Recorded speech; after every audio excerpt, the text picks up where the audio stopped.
Shubor nakashlem jong unong san hima. Ka Ribhoi Youth Federation sengkme hapo ka jenlam jong ba Bipul Thangkiu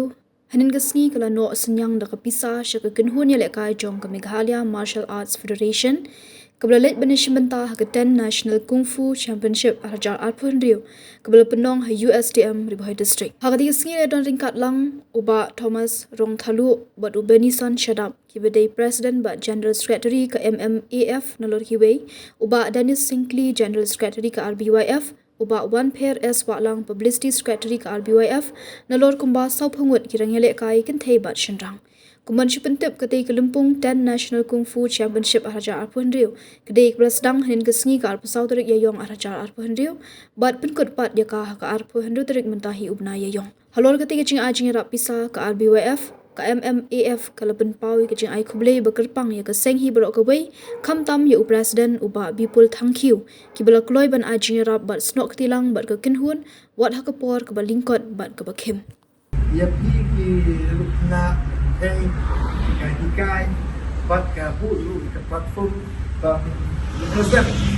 sebab kemudian kaji sebenarnya pun imla hendak nulis kuat ini ai di trela ini nak kentiu susu ya pun ini nak ibu distrik bagi nampau kalau kalau tentang dan punya masyarakat nampau masalah kita itu kalau ikhtiar berada di remember nang pun suki pun semua ini nak baik kita wan semat banyak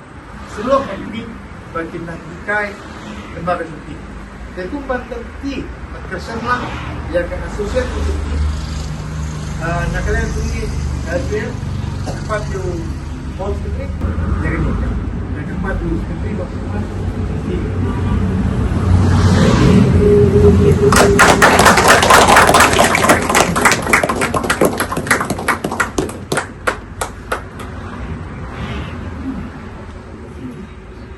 All the best, man. Bro. Thank you. Kalau saling suk, mak orang akan nak muncul di.